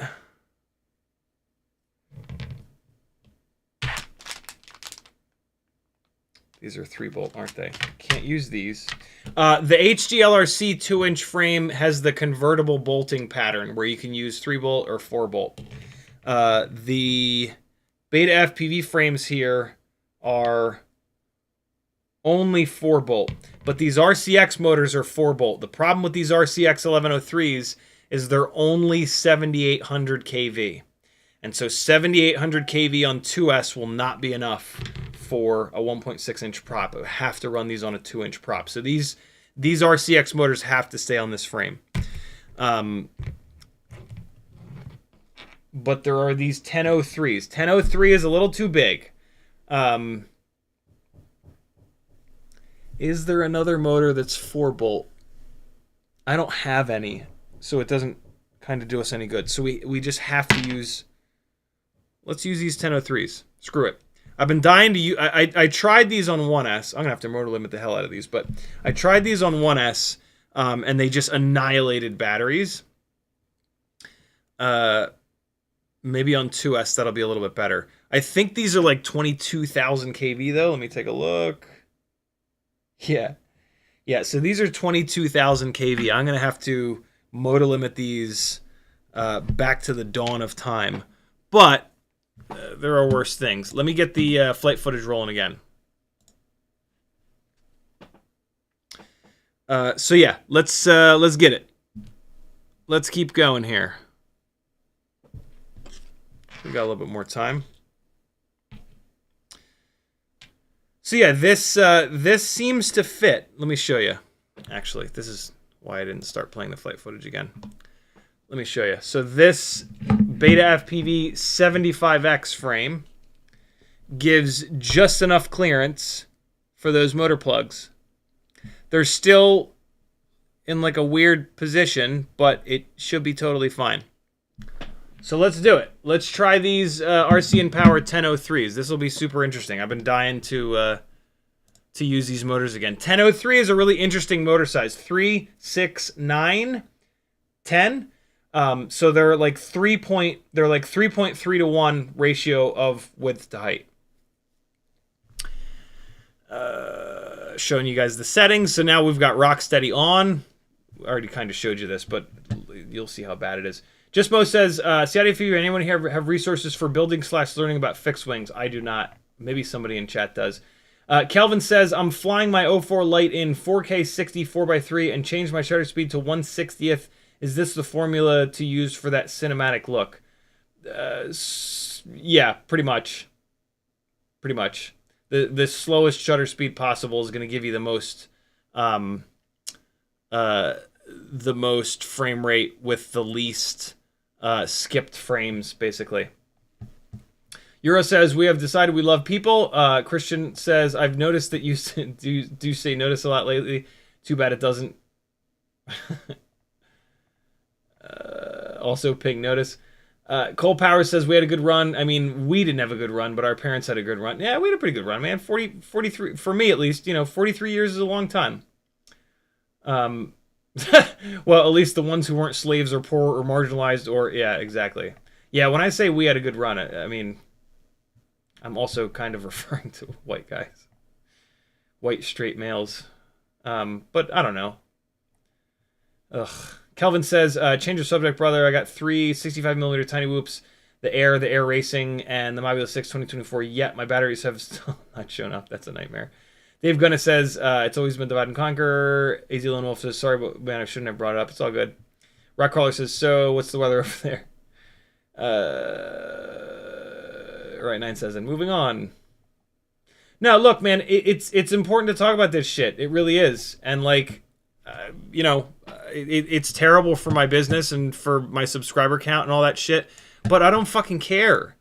Like, they're human decency and just not stomping all over people for absolutely no reason. Like, that's more important than me having more subscribers. That's more important than somebody not being able to watch this because I talk about the hard shit. And, like, yeah, that's fine. If somebody can't separate, if somebody can't stand that conversation happening, well, you know what? Then you don't get the good stuff. You don't get to have this live stream, which is the good stuff.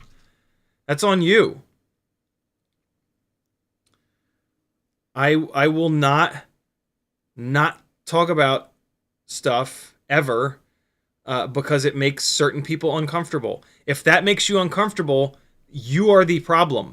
You need to fix that. The solution is not nobody talking about the hard things. The solution is you, and this is not me talking to you, AZ. This is not me talking to any of you guys in particular. But this is, like, white male privilege at its finest is thinking that everyone should not do things, should not talk about things that make you uncomfortable. You want a definition of white male privilege? There you go. That is such a beautiful way of defining it.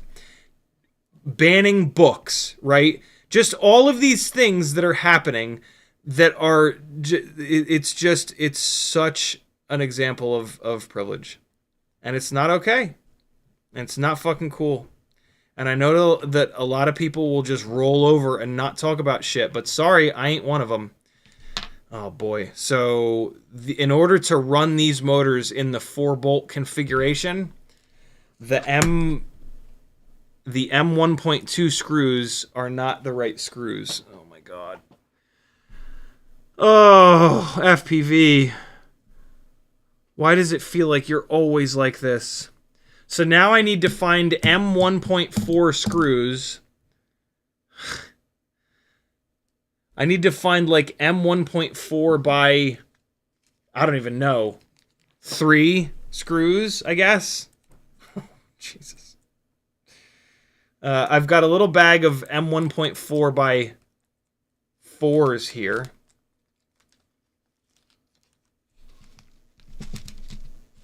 Maybe these are the right length. I have a feeling they're going to be too long, though. This is brutal. Hey, we are now on to the onboard 4K flight footage. So you're not, you're not going to get me going through the menu to show the Bing Bong anymore.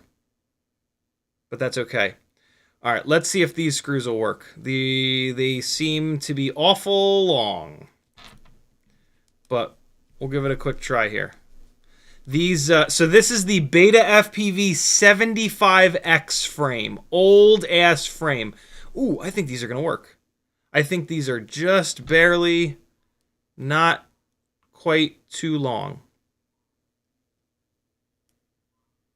Oh, motherfucker. M1.4 is not right, though. Are these M2? Are these M2 holes?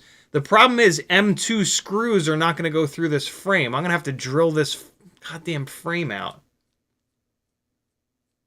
Blue Sky says, when do you need to use motor spacers? When the propeller is riding too low in the ducts and doing things like hitting the duct support. It's the only time to use them. Neuron says you'll need to use spacers for this build. Are you kidding me? Have you run these motors in this frame before? Looks like it might be okay. I'm about to bail on this, though, because having to open these motor holes up is going to make the motor so that it's not centered. Oh, boy, this is just ridiculous. If I bail on this, I can go directly over to the 2-inch Hglrc frame. But the title of the live stream is Downgrading. Now, let me keep going. Let me try some M2 screws. Maybe I can just thread them really hard into this frame, and they'll be fine. There is a dog outside that just won't shut up. And I'm going to go hit it with a shovel if it doesn't. It's not our dog, don't worry. So again, this is the onboard 4K. Look at this is obviously when Rocksteady was on. This is what happens when you hard mount the camera with Rocksteady. M2 by 5. Let's see. M2 by 5. I'm just going to take the motor and just send this through the thing to see if it threads in there. Yep.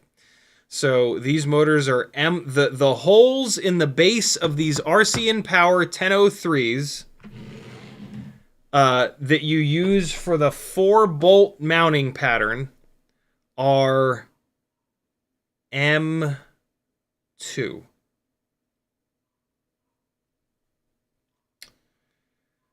Yikes. This Beta FPV 75X frame is not drilled for M2, but M2 does go in. It's let's see. Let me bottom this M2 out and see what happens. It's okay. No, this is fine. I've bottomed it out and it didn't. You know, like if you put a screw through plastic that's way too big, when you get to the point where you bottom it out, it becomes really hard to turn. This didn't become all that hard to turn, so this is actually kind of fine. All right, so we're back in business. Let's keep going here. The next question is going to be,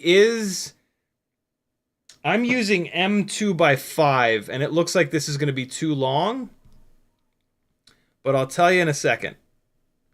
It really depends on how much clearance there is above the stator base before you get to the windings, and that's something that you just have to kind of like look at. We're okay so far. We're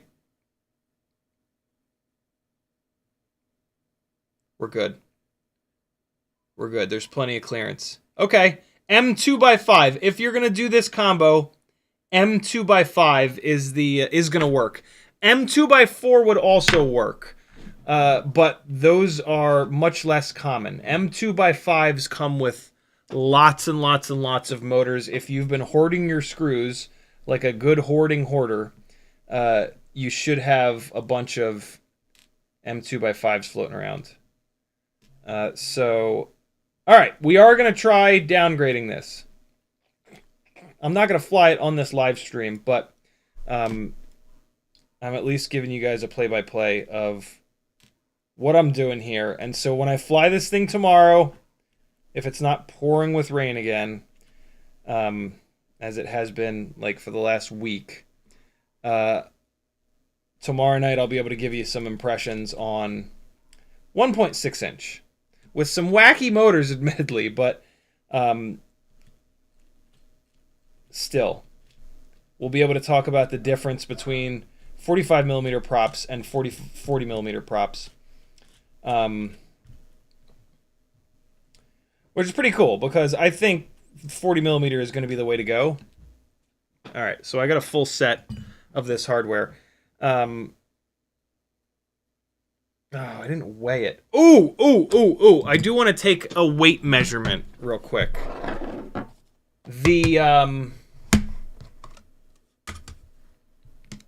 Just real quick to look at how heavy the this new Mob 7 frame is with 1102s. So for example, this is the other thing I don't like about the 45mm prop setups is that you gain a bunch of weight. So Beta FPV 1102s, the Tri-Blade HQ 45mm props, and the new Mob 7 frame, 21.8 grams. 21.8 versus 18.6.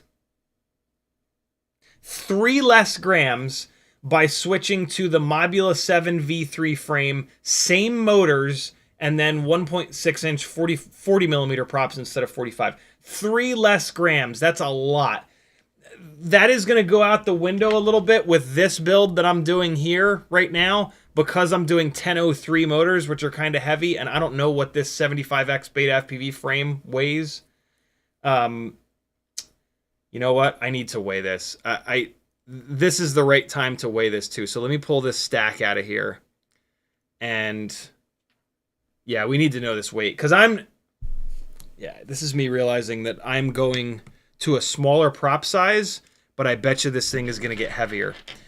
Beta 75X frame, RC and power, 1003 motors, and all of the M2 hardware needed to mount these motors. Oh, this is fat. Oh, God, no.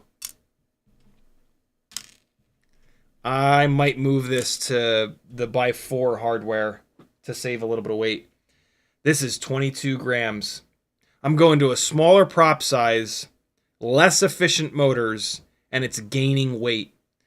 22 grams versus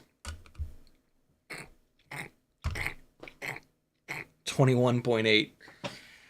Oh, balls. That's not the point. That's oh, shit.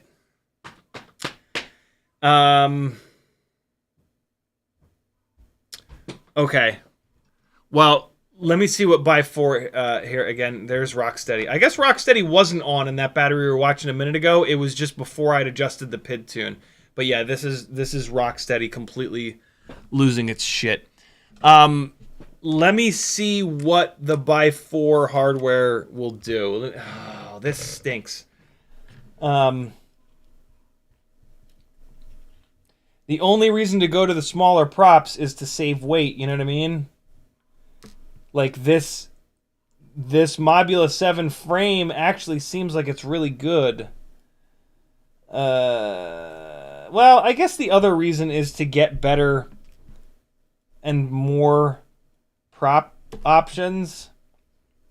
But let me just see real quick. Maybe those by 5 screws are like extra heavy. 1, 2, 3, 4, 5, 6, 7, and 8.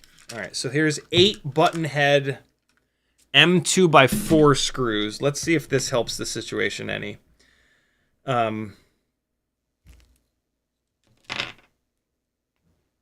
I'll be pretty surprised if it does, to be honest. But never say never. Hold on. Let me get this M2 by 5. Look at the wind! Look at the wind keeping me from moving forward. It was very windy today. Also pushing me into that tree. Also, I can confirm that in the goggles, Rocksteady doesn't do anything. It was vibrating all over the goddamn place in the goggles too. So you well, wait, no. Wait, yeah, no, okay, no, opposite. In the goggles, you do see Rocksteady. Wait, wait, we can confirm that. Hold on. So if I take this and I go back to the very beginning, pause it. This will show us exactly what happens in the goggles when you turn Rocksteady on it, because I actually don't remember. So if I Oh, all right. So I want to go here. All right, check this out. So I'm going to hit play, and then I'm going to open that. So play, open, spacebar. So here's the goggles with Rocksteady on. And then on the left is the onboard. I'm going to try to get it as synced up as I can. Wow, yeah, okay. No. Well, hold on. I gotta do a better job of this. Hold up. Go back to the beginning. Back to the beginning. Bang and bang. Okay. Goggles on the right, raw DVR on the left. So if on the right, it's just as jittery, then that means we fly with Rocksteady. There we go. Perfect. All right, cool. All right, so we don't fly with Rocksteady because Rocksteady is what's causing all this insanity on the left. And then in the goggles is my FPV view. So when you turn Rocksteady on, your goggle view is not showing you what Rocksteady is doing. That's actually really good because that would increase latency and be like super awkward. So that's a really, really good thing. This is kind of cool looking at how bad Rocksteady is compared to... So like in the goggles, yeah, it looks totally fine, but then there's too many vibes getting into the camera gyro, and that's making Rocksteady lose its mind. And it'll probably do the same thing with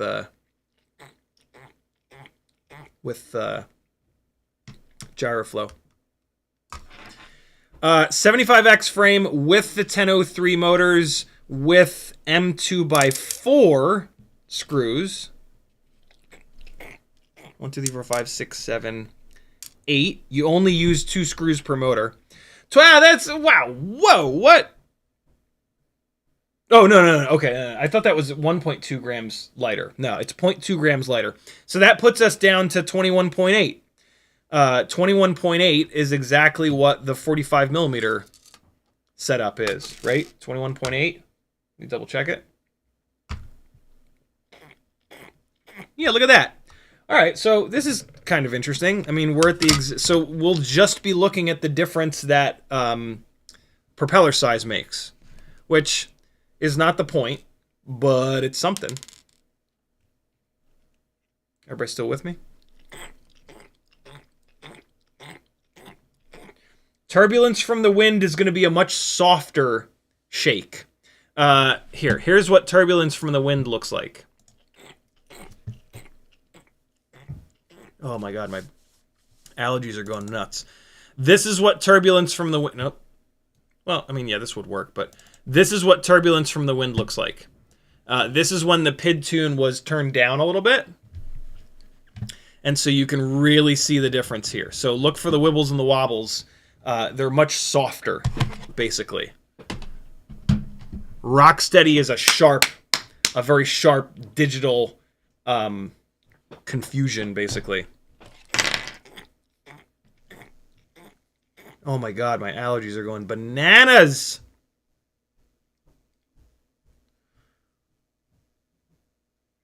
Neurone says, I would enjoy to see how you tune it, PID and filtering. I go over tuning a good amount. The easy button for tuning is the master multiplier. You leave everything right down the middle, and you fly it. Make sure it's not acting weird. Then you push the master multiplier from 1.0 up to 1.2. You fly it, make sure it's not acting weird. Push it up to 1.4, fly it, make sure it's not acting weird. At some point, it's going to start acting and sounding weird. This is now me on the ground turning the PIDs up, and now you're going to see the flight performance change a little bit. Yeah, eventually it'll start making weird noises. It'll just start doing strange things. Now, that's me scratching my throat. It's this weird thing I do when my allergies go bananas. Yeah, if you want to be a little bit more hyper-custom, then you take the D-gain slider, the very top slide. You leave the master multiplier alone. You take the very top slider, the D-gain slider. You fly it, make sure everything's cool. Then you move that D-gain slider up from 1.0 to 1.3. Fly it, make sure everything is cool.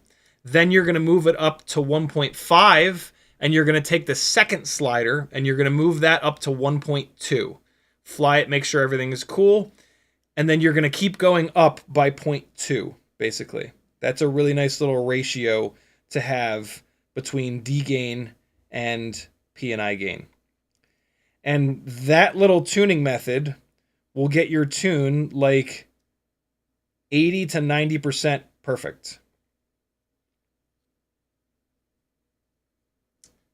All right. We are not going to be doing this build because apparently the motor bolt spacing is different. What the hell?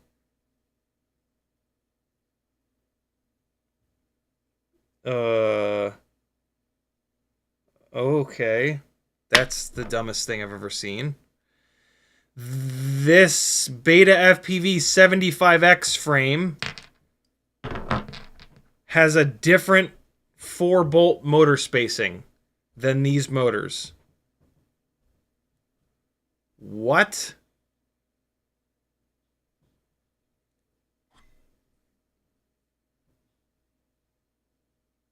It sure does. Well, that's the dumbest thing I've ever seen. Hold on, let me check this other Beta FPV frame here. The 2-inch frame.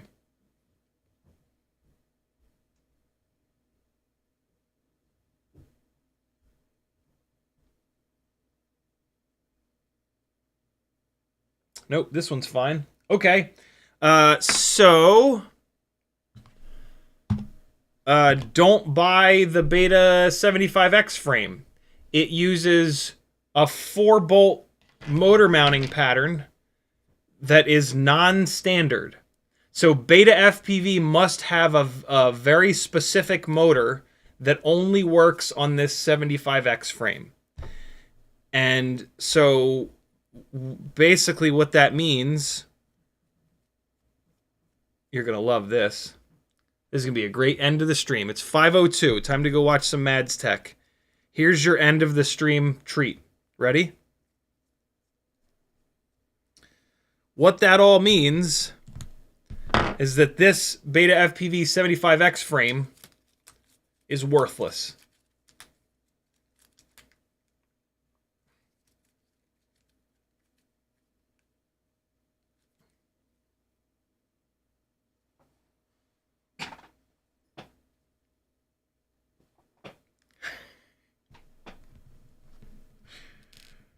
What a waste of time.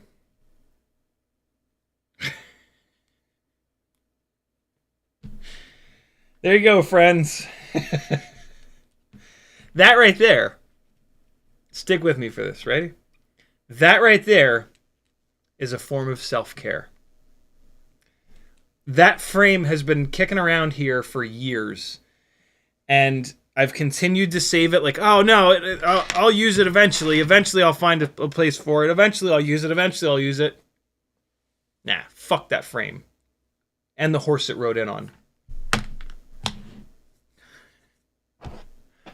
That felt good. Back to the drawing board. I will figure out what I'm going to do here. I think what I'm going to do is drop this into the Hglrc frame with these HappyModel 1103 11,000 kV motors, and we will give Mob7 O4 a try on big old 2-inch props, and we'll start to dive into the 2-inch tiny whoop mamma jammas. Cool. Thanks for hanging, friends. CiottiFPV.com to support me. I rely on your support to keep doing this. Neuron says, I had no issues with the X75 frame and RC Impulse 1002. Well, good for you. Mine's now in the goddamn garbage can where it belongs. Craig says, nice drama. Northern Seer says, but that felt good. Alexander says, classic EU stream. Keep the change. Brent Anderson says, Hglrc rubber band 75. No, as a matter of fact.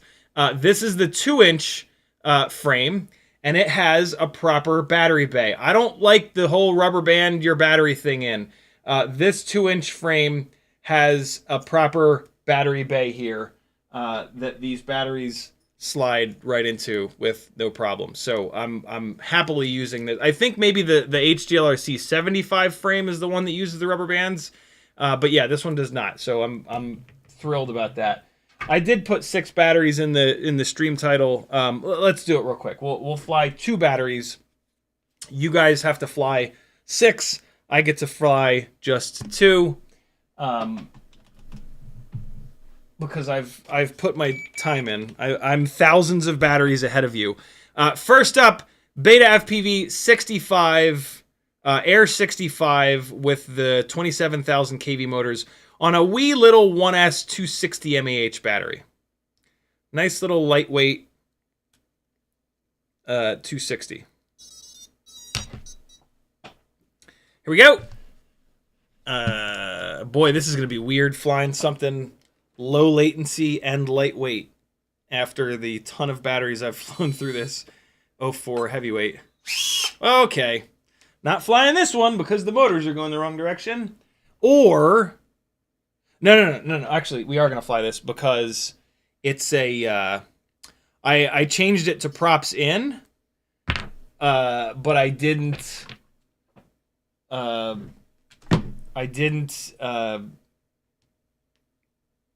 change it in Betaflight. You know what? I bet you I did change it in Betaflight, but I didn't. Well, let's see. We're going to take a look. I think Betaflight is still opened. Nope, it's not. Balls. I should have given Teddy the frame to chew. Hell no, I ain't getting him in the habit of chewing frames. Screw that. That is a terrible idea. All right, Betaflight is opened. That's me plugging in the. Oh, that's this rig plugged in. Motors. All right, so no, motor direction is reversed, so I didn't even hit that. And okay, connect, and now we got to come in here. Motor direction. I understand the risks. Wizard. Oh, I got to plug in a fucking battery. Fart. All right, start and spin. Yep, great. Motor 1 is correct. Motor 2 is wrong. That means 3 is going to be wrong and 4 is going to be right. Yep, let's see if they actually reverse. Please reverse. I don't want to have to go into ESC configurator. Yes! Oh, it's so rare that this works, but boy, when it does, it makes me feel nice. Disconnect, and now we're good to go. Unplug the little dongle. Undongle your dongle. All right, quick. Here we go. Unplug. Put the battery back into the actual tray.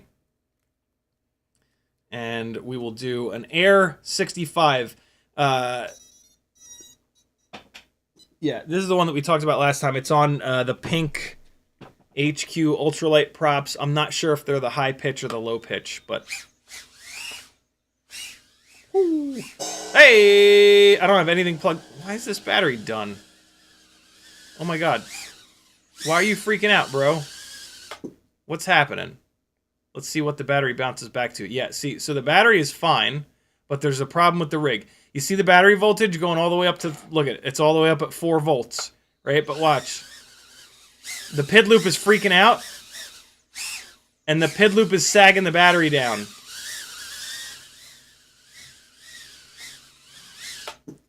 This is a thing that happens.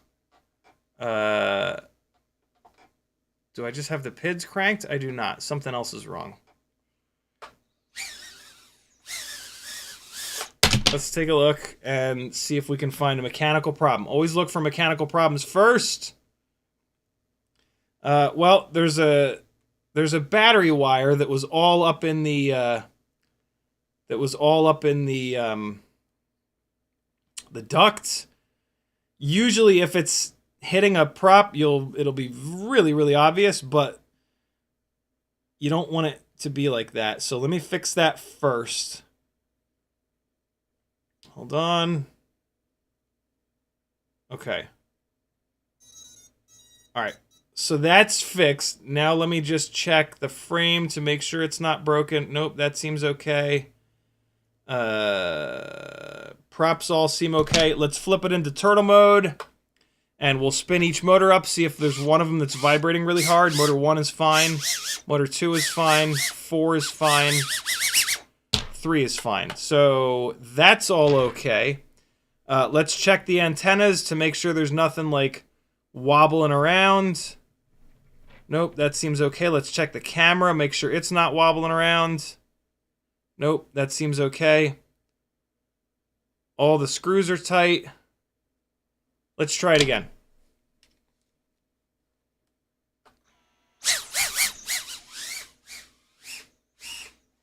Now it's fine. There was something weird about that battery lead being in the duct. Strange. When the PID loop goes nuts like that, though, it really hits the battery hard. So that has, like, really discharged this battery. If it was the PID loop, we would know it. We can just check it by landing real quick and then watch the battery voltage. See how it's not bouncing all the way back up to 4 volts now? It's only bouncing up to 3.7. See it in the bottom left there? That means the battery is just dead. When the PID loop was freaking out, it was accelerating, decelerating, accelerating, decelerating, accelerating, decelerating the motors, and that hammers the shit out of the batteries because it's doing that at like 4,000 or 8,000 or 3,000 cycles a second, and so it really hits the battery hard and discharges it quickly.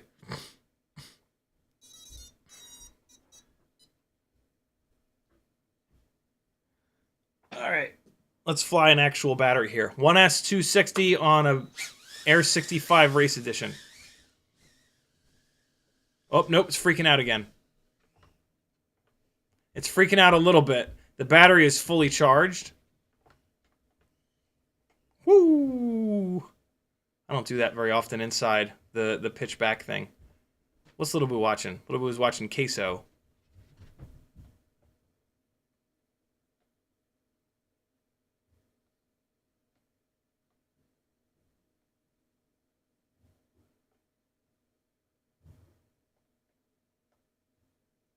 Oh, God. Little dog! Oh! This thing was fine last time I was flying it. Prop wash performance seems okay. Let's turn the tune down a little bit. Simplified tuning. Let me make sure the master multiplier is cranked all up. What the hell? There we go. All right, that should be better. And it's still not prop washing, so we got away with it. Cool. There you go. There's some troubleshooting for you.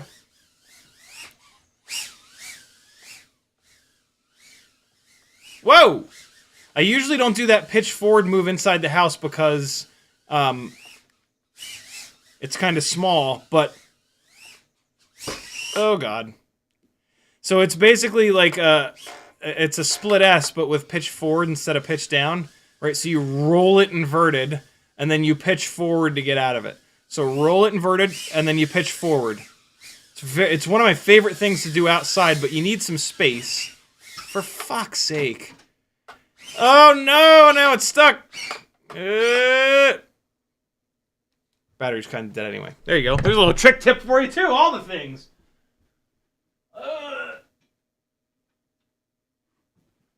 I usually don't like it to change directions like that, but you can if you pitch it forward all the way around and then blast the throttle like what I was doing there. These batteries did not last very long, but they have been sitting on the desk here for a little bit. This is now a Beta Air 75, Beta FPV Air 75. Last battery of the live stream. Thanks for hanging, friends. Oh, God. All right, so the hover point is way higher because 75mm rigs are massively fat and don't have that much extra power. Hover point, it's funny, man. Hover point tells the tale. Oh, shit! Hover point tells a lot of tales. Go back upstairs. Where's that little dog? Let's get him. Get him. There he is. Get him! He's protecting Maggie.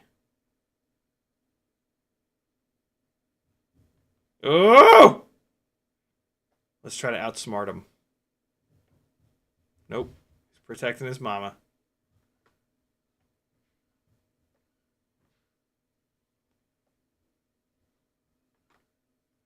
Oh! Man, it is... At the bottom of that is... I gotta get into the throttle hard and early with these 75s. Oh, boy. Oh, God! I hit Little Boo, I think!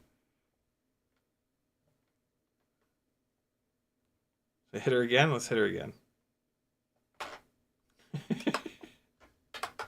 No, she's getting me! No! Once by accident, once on purpose. It's fine. It's fine. Everything's fine.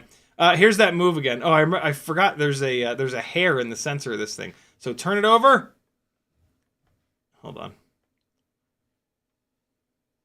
Inverted, pitch forward. And then if normally I like to do that to keep moving. So here's what I got Maggie for Valentine's Day. Look at that. Usually I use it like this to keep moving backwards like that. But inside the house, you don't really have enough time for that. You got to get it moving. Let's try the massive, cool front flip thing. Oh, first try. Hell yeah. This is, man, I haven't flown a 75 in the house in a little bit. It's like, it's so, I have to work so much harder to manage all the extra weight and the lack of response time. You see me bouncing around on the elevation because like I'm giving it throttle and then it's not reacting.